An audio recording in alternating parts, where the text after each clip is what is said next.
Welcome to Raju reviews. ఈరోజు Sunday ఎపిసోడ్లో నిన్న రోహిణి గారు ఎలిమినేట్ అయిపోయారు కదా, ఈరోజు విష్ణుప్రియ గారు ఎలిమినేట్ అయిపోయారట. సో విష్ణుప్రియ గారు ఎందుకు ఎలిమినేట్ అయిపోయారు అని అనుకుంటే, డేంజర్ జోన్లో ఉన్నది కింద నుంచి చూసుకుంటే కనుక నబీల్, విష్ణుప్రియ అండ్ రోహిణి గారు.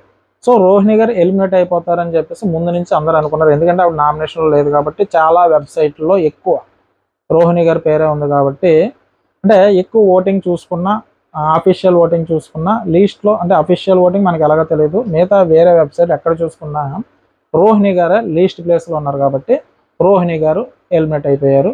సో కాబట్టి ఈ రోహిణి గారు ఎలిమినేట్ అయిపోవడం వల్ల ఆశ్చర్యం అయితే ఏమీ లేదు, ఎందుకంటే అందరూ ముందుగానే అనుకున్నది కాబట్టి. సో హౌస్లో ఉన్న వాళ్ళు అంటే రోహిణి గారు కూడా గ్రహించారు ఆ విషయాన్ని, అలాగే అవినాష్ కూడా చెప్పాడు కాబట్టి దీంట్లో మనం ఆశ్చర్యపోవాల్సిన అవసరం లేదు.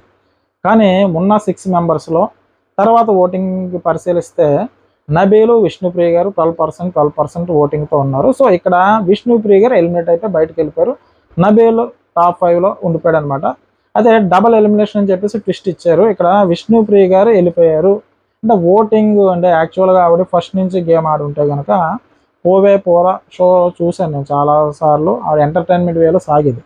సో తర్వాత విష్ణుప్రియ గారితో సాంగ్ ఉంది కదా, ఆవిడ సాంగ్తో కూడా పాపులర్ అయ్యారు. సో కాబట్టి విష్ణుప్రియ గారు టాప్ 5లో ఉండవలసిన పర్సన్, అంటే నాకు తెలిసి 1, 2, 3 ప్లేసుల్లో 2లోనో 3లోనో ఉండవలసిన పర్సన్ ఆవిడ. ఇదే విధంగా ఆవిడ ఫస్ట్ నుంచి ఉండుంటే కనుక, సో ఆవిడ ఏంటంటే ఏది చెప్పినా కూడా జెన్యున్గా ఆన్సర్ చెప్తూ ఉంటుంది. ఆవిడ ప్యూర్ సోల్ కింద అనిపిస్తుంది. కానీ ఏంటంటే ఆ ఎక్కువ పృథ్వీ వెనకాల ఉండిపోయి ఆ గేమ్ పృథ్వీ వెనకాల ఉండడం వల్ల ఆవిడ ఈరోజు వెళ్ళిపోవాల్సి వచ్చిందే తప్ప, ఇదే ఫస్ట్ నుంచి కూడా ఆవిడ సోలోగానే ఆడుకుంటే, సోలో అంటే గౌతంలో సోలోగానే కాదు, అందరితోనే కలిసి అందరితోనే బాగానే ఉండి ఒక్క పృథ్వీ ప్రయారిటీ కాకుండా గేమ్ ఆడుకుంటూ ఉండుంటే, అందరితోనే కూడా ఒక రకమైన బాండింగ్తో ఉండుంటే కనుక ఆవిడ టాప్ 2, టాప్ 3 ప్లేస్లో ఉండవలసిన విష్ణుప్రియ గారు ఈరోజు టాప్ 5కి రాకుండానే ఆవిడ వెళ్ళిపోయారు. సో నాకు అనిపించిన రీజన్స్ అయితే ఇవి. ఎందుకంటే విష్ణుప్రియ గారిలో పూర్తి నెగిటివ్గా చెప్పాలి అని అనుకుంటే కనుక, పూర్తిగా నెగిటివ్ చెప్పాలంటే ఆవిడే చెప్పేస్తుంది, నాది నెత్తి బ్రెయిన్, నేను అంత ఆలోచించలేను, ప్రేక్షకులు గేమ్స్ ఆడితేనే విన్ చేస్తారా,